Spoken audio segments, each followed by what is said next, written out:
Hello, epic viewers from around the world. Prepare to indulge in experiencing sheer bliss, because today another riveting, captivating, stellar unboxing video is about to be brought to fruition. What item will I be unboxing? What item will I be opening? Without further delay, without further procrastination, allow me to elicit the box. What item is encompassed inside this nifty, hefty, tangible, bulky box? Let's find out. I'm going to demystify the answer to that inquiry right here, right now, so bear with me. It will only take me billions of picoseconds to extract the item from the box and subsequently flaunt it in front of the camera for you to feast your glorious eyes on. Here we go. The unboxing process is about to commence. It is officially underway. What item will I be prompting? What item will I be drawn forth? What item will I be eliciting? What item is this? This figurine is known by the moniker of Mystique. Is this figurine a paradigm of perfection? Is this figurine the epitome of perfection? Is this figurine the embodiment of resounding perfection? I do not know. That is an enigma. That is subjective. You can determine that for yourself. This figurine has ample points of articulation. I love her deco. I love her aesthetics. I love her hues. I love her sculpt. I love her textures. I love her shadings. This figurine is just a stupendous figurine. This figurine denotes a high quality sculpt. Why is this figurine a refined version of Mystique? Why is this figurine exquisite?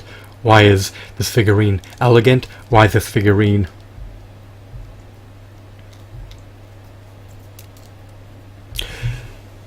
marvelous? Well, her elbows are double jointed. Her knees are double jointed.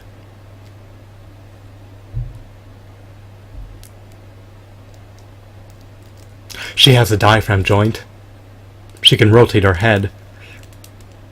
Actually, I retract my previous statement. Apparently, she cannot rotate her head. She can only ascend her head and descend it. It can be adjusted at your own discretion. Her head is not relegated to a disc joint. Her arms are relegated to a ball joint. Her legs are likely relegated to a ball joint. Fortunately, her arms are not relegated to a ratchet, so she can move them outwards and inwards at your own discretion. She lacks any voice commands. She stands roughly 6 inches tall, so she coincides eminently well with a prodigious 6-inch action figure collection. She originally came bundled with a comic book and a piece of the Build-A-Figure Sentinel, or a appendage of the Sentinel Build-A-Figure. Do I have that appendage? I believe so. I procured her amid purchasing Marvel Legends action figure lot. She was produced by Toy Biz in the midst of the 2000s. She was likely churned out amid 2005 or 2006. I'm making an arbitrary assumption, but I presume that she's a part of Marvel Legends Series 10, which is also known as the Marvel Legends Sentinel series. If you procured all the figurines, part of the wave or part of the set or part of the series, and you have the autonomy to build your own 12-inch or 14-inch Sentinel figurine. She's dwarfed by the Sentinel figurine.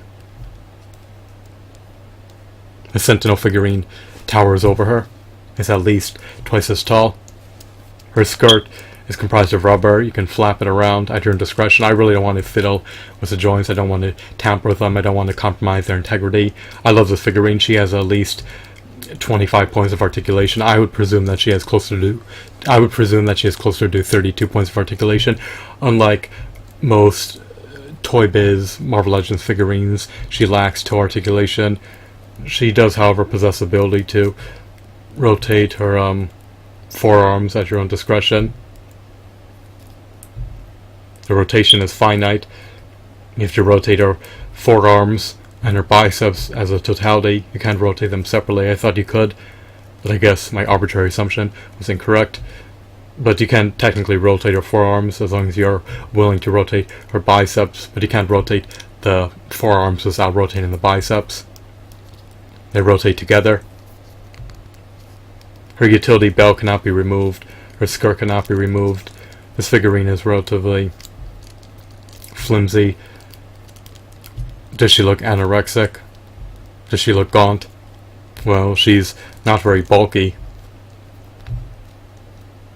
I wouldn't constitute her as anorexic. I would just say that she's slim. She has a nice figure. She doesn't really have physical prowess. Mystique is a shapeshifter. She's apparently an adversary of the X-Men. She was a part of the Brotherhood.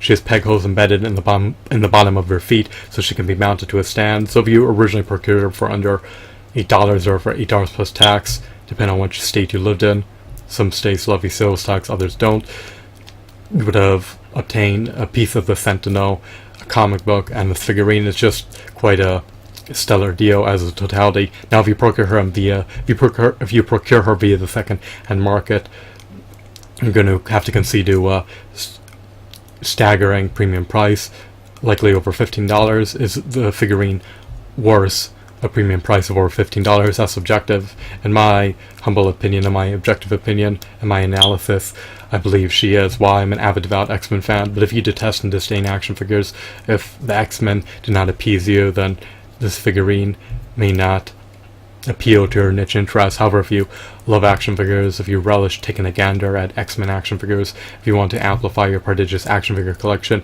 you can't wait to see the upcoming X-Men movies, and this figurine will likely appease you. So for over $8, she does warrant the hefty premium price. I wouldn't have bought her if she was over $25, but I procured her in a lot. I paid less than $22 per figurine amid purchasing this lot, so I have no qualms about purchasing her. She's been liberated. She's free from the bubble wrap. She's free from the box. She's free from the packaging. She can be flaunted on my shelf with the rest of my action figures. So I'm content about this purchasing decision. I'm gratified. I'm jubilant. I'm buoyant.